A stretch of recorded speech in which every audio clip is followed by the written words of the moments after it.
Hi, Panos Kakaviatos here to talk about 2008 Bordeaux. I was in New York in January 2011 to taste some 2008s that the UGCB had to taste. They do an annual trip across the United States, and it was really fun. It was very intense. It was 4 hours to taste a lot of wines, and believe me, 4 hours go by like that when you want to taste wine, seriously, of course.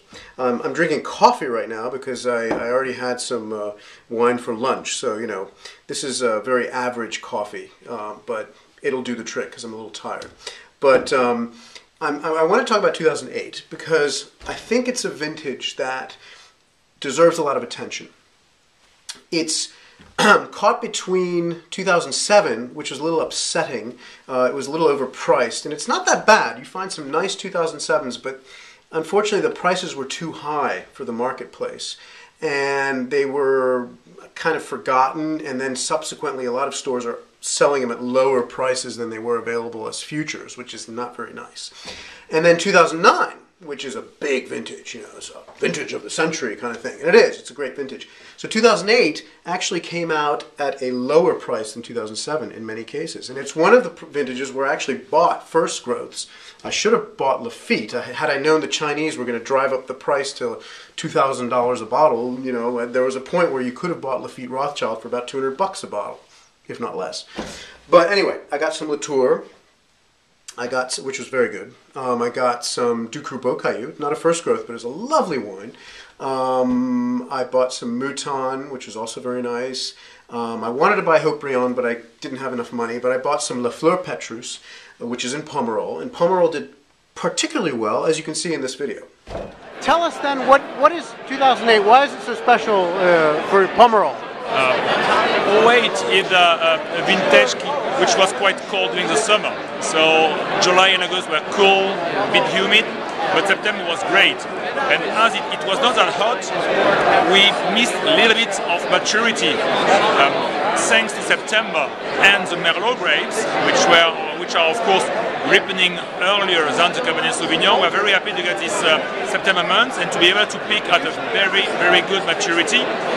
It's a very fruity vintage. It's not a big one with big tannins. It's very balanced, very concentrated with fruit and silky tannins. It's very easy to drink. I recommend accelerate between 5 and 10 years, not that much because it's really enjoyable right now. But it's not great in my opinion. It missed a bit more concentration compared to 2009 and 2005. What vintage do you compare it to? It's a bit like 2001. I like it a lot and it's showing very well right now. 2001, it's round, fleshy, very interesting. It also looks like a little bit 2004, but with a bit more concentration. 2004 is very fruity, very balanced and very fresh. 2008 is in the same shade, but with more tannins, with more meat palate than 2004. It's showing very well right now. Okay, thank you very much. My pleasure. Now, I don't want you to get the impression that just Pomerol did well. In New York, I first tasted some of the white, the dry Grave and Pessac Léognan whites, if only because I went with my sister, and she is getting into wine, and she really wanted to join me on this trip. So we tried some lovely whites, and I can tell you, Domaine de Chevalier White 2008, c'est magnifique. But we went to the reds, and two of the reds that were just absolutely spectacular are Pichon Longueville Baron and Pichon Longueville Comtesse. Both did exceedingly well, and when they were offered as future prices, they were quite low in price. So that's what makes 2008 such a good vintage to buy. Although some of the prices have gone up, especially for the top ones, the Lafittes, the Latours, the first growths, you can still find some decent prices on super seconds in 2008. And it is true that some had sort of a dumb aspect to them. It was kind of they're not quite expressing themselves as well as they should. But I think the vintage is going to be quite good. It's not going to be a great vintage. You know, there are some stars in 2008, and then there are some who are not as performing as well.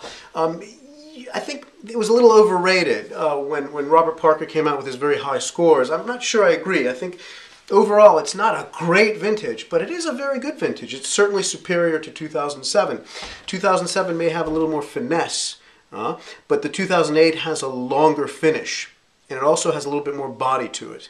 And as a result, it was for some chateaus, it wasn't as expressive as it could have been, whereas 2007 at the same time last year was more expressive and more graceful. But I remember the shorter finishes with 2007. So 2008 Bordeaux is something to look at. Grave also did well. I interviewed Florence Catillard about the Pessac-Léognan region.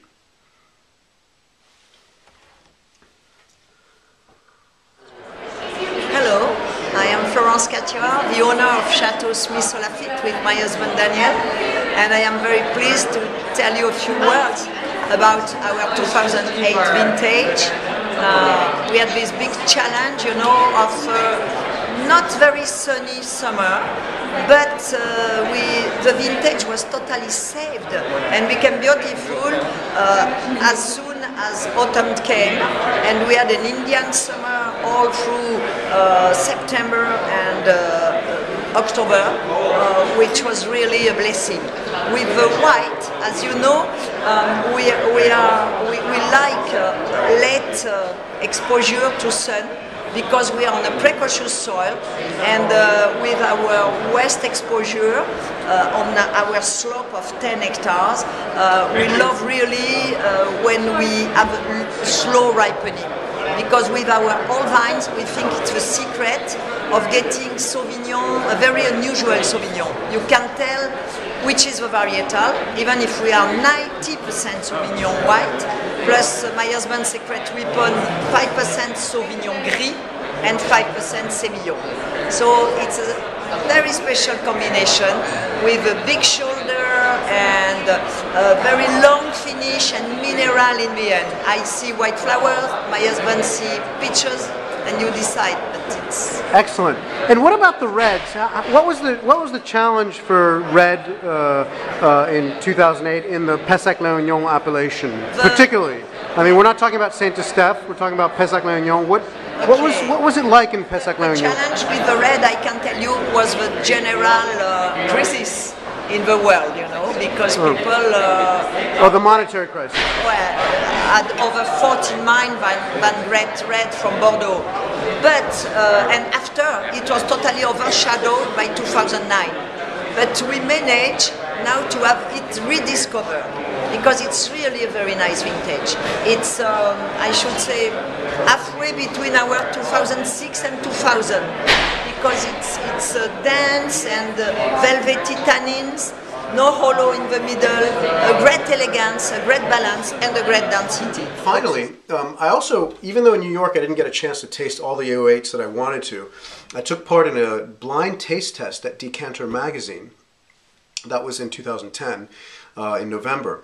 And it was very much an honor. I was invited to take part, along with Stephen Spurrier and Margaret Rand and some other really good wine tasters with much more experience than yours truly.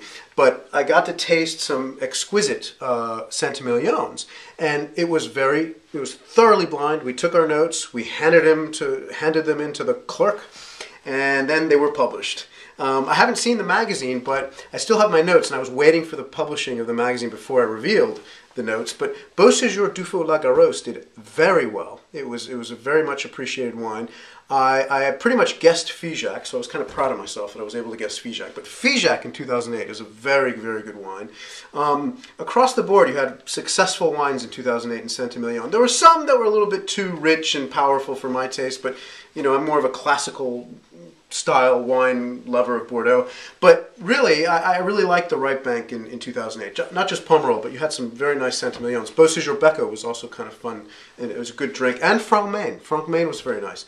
So, and they're still rather affordable, so I would recommend looking into 2008, especially as 2010 promises to be another expensive vintage, because they're saying it's just as good as 2009. So we'll see. But anyway, there you go. Cheers. It is coffee, but hey, you know, sometimes you just gotta take a break and drink something else.